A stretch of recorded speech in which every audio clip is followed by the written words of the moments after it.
अभी कुछ नरकों में जो 6 नरक हैं, जो मुख्य हैं, उनकी बात हम बता देते हैं। फिर भक्त प्रहलाद की कथा आपको सुनाएंगे। प्राणियों का कच्चा मांस खाने वाले को रुरु नाम का नरक प्राप्त होता है।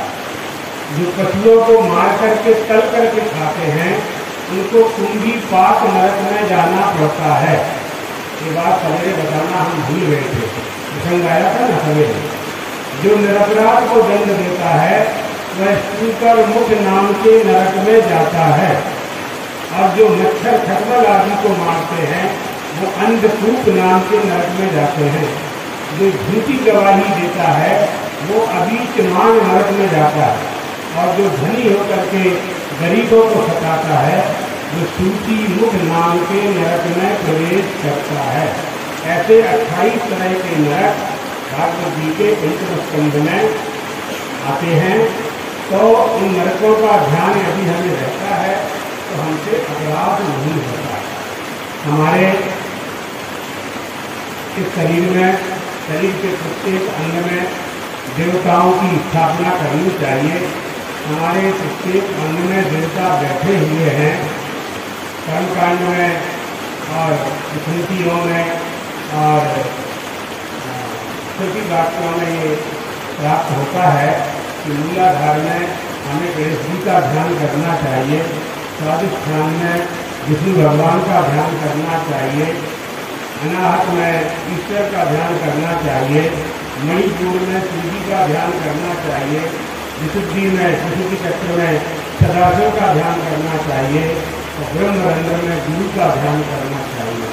इन स्थानों में जब हम इनका ध्यान करेंगे तो दूसरी वस्तु वहाँ बैठेगी, स्थान खाली नहीं होगा, तो दूसरी वस्तु का प्रवेश नहीं होगा। अब नारद जी युधिष्ठिर को हिरण्यकशिपु और भक्त प्रहलाद की कथा, उनका प्रसंग सुनाते हैं। इसलिए ये कर दिया था सुखदेव जी महाराज से राजा परीक्षित ने कि आपने हिरण्याक्ष की बात तो हमें सुना दी, लेकिन उसका जो दूसरा भाई था, उसका नाम हिरण्यकशिपु था, उसकी कथा हमें नहीं सुनाई, उसका क्या हुआ। तो सुखदेव जी महाराज नारद जी को सुखदेव जी महाराज राजा परीक्षित को सुनाते हैं कि हिरण्याक्ष यानी अपने भाई के वध से दुखी होकर के हिरण्यकशिपु के मन में बहुत आत्मिक ग्लानि हुई। हम इतने शक्तिशाली होकर के भी, बड़े बड़े वरदानों को पाकर के भी भगवान पर विजय प्राप्त नहीं कर सके। अपने भाई को मारने वाले से मैं बदला लूँगा, ऐसा विचार करके मंदराचल की पहाड़ी में हिरण्यकशिपु जाकर के घनघोर कठोर तपस्या करने लगा। अजय हो जाऊं, अमर हो जाऊं, पृथ्वी का पति बन जाऊं और कोई मुझ पर विजय प्राप्त न कर सके, ऐसी शक्ति मुझे प्राप्त हो जाए और किसी के हाथों से मेरी मृत्यु न हो, ऐसा संकल्प करके और हिरण्यकशिपु तपस्या करने लगा। उसकी कठिन तपस्या से उसके शरीर में से आगों की लपटें निकलने लगी। सभी देवता ब्रह्मा जी के शरण में गए, प्रार्थना की। ब्रह्मा जी ने हिरण्यकशिपु की तपस्या के प्रभाव को देखा, विस्मृत हो गए, आश्चर्यचकित हो गए। उन्होंने हिरण्यकशिपु के पास आकर के कहा, उत्तिष्ठ उत्तिष्ठ भद्रन्ते तपः सिद्धोषि काश्यपो। हिरण्यकशिपु उठो उठो उठो उठो, तुम्हारी तपस्या पूरी हो चुकी है। तुम क्या चाहते हो, क्या प्राप्त करना चाहते हो, तुम्हारा कल्याण हो। मैं वरदान देने के लिए आया हूँ। तुम देख करके जो मांगना चाहते हो वो मुझसे मांग लो, वही तुम्हें प्राप्त होगा। नारद जी कहते हैं युधिष्ठिर इतना कहकर के ब्रह्मा जी ने तपस्या करते करते उसके शरीर में चींटियाँ लग गई थी, वावी बन गई थी, ऐसे दीमक लग जाती है ऊपर, ऐसे दिखाई नहीं पड़ता था। ब्रह्मा जी ने चींटियों के खाए हुए शरीर के ऊपर अपने कमंडलू का जल लिया और ऐसा छिड़क दिया। दो ही आँख केवल इसकी दिखाई पड़ती थी, हिरण्यकशिपु दैत्य की और पूरा शरीर मिट्टी से ढका हुआ था। हिरण्यकशिपु जैसे ही कमंडलू का पानी पड़ा, ऐसा तेजस्वी दिखाई पड़ने लगा जैसे सूखी लकड़ी में आग लग गई हो। इतनी तेजस्विता उसमें आई तपस्या के बल पर।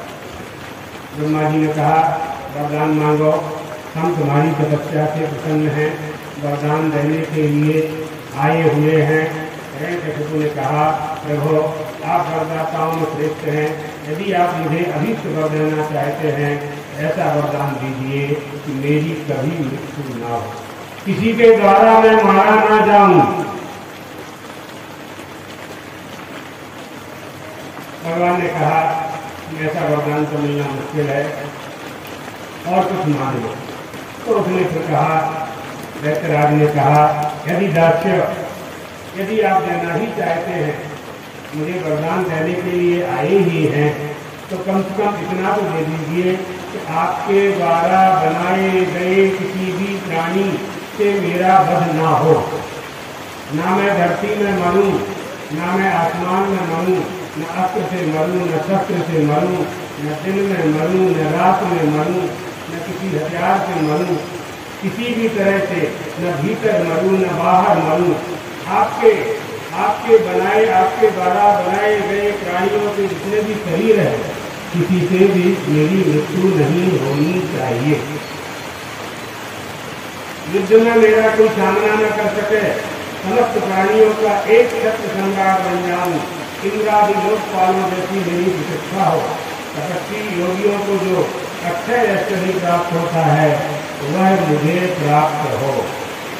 एवं वृत्तः तदधर हिरण्यकशिपु रथो। ऐसे ऐसे वरदान उसने मांगे। ब्रह्मा जी विचार करने लगे, लेकिन सोच करके उन्होंने कहा, तो विचार किया उन्होंने, अगर इसको वरदान नहीं देंगे फिर तपस्या करने के लिए बैठ जाएगा, अपनी सांस बंद कर लेगा, देवताओं की सांस प्राण रोध होने लगेगा। इसलिए ब्रह्मा जी ने कहा, पाते ने दुर्लभा पुंसाम ज्ञान विनीते वरान हम। तथापि तुमने वरदान तो ऐसे मांगे हैं दैत्यराज, जो कभी किसी को नहीं दिए जा सकते, लेकिन फिर भी हम देखते हमारे जी कहते हैं रिश्ते ब्रह्मा जी के वरदान झूठे नहीं हो सकते। उनके वरदान पूरा करने के लिए उन्होंने कहाँ कह दिया, कह दिया।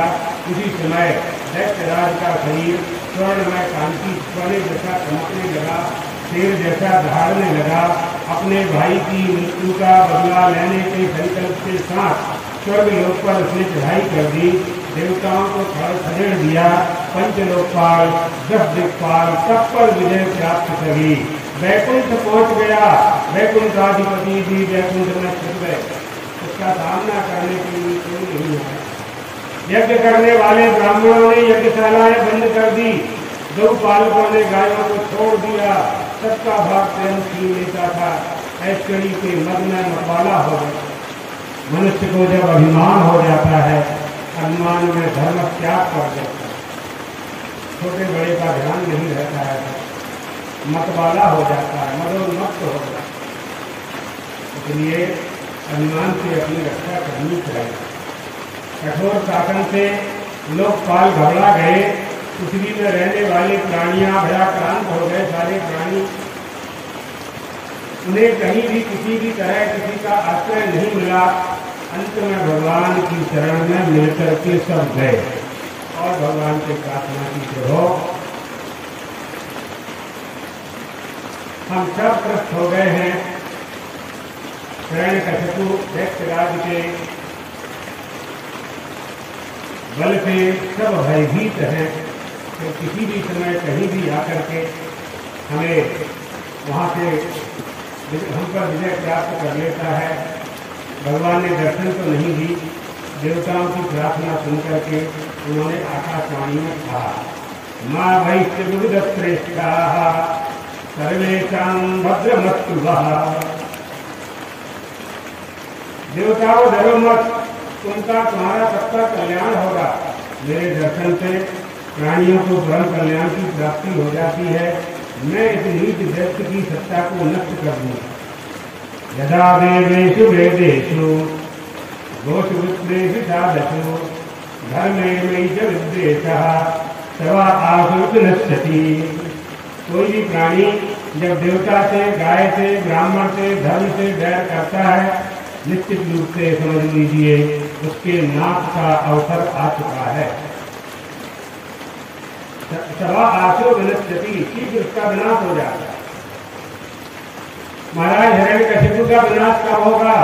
देवताओं ने पूछा तो आकाशवाणी हुई, निर्वैराय प्रशांताय शाश्वताय महात्मने।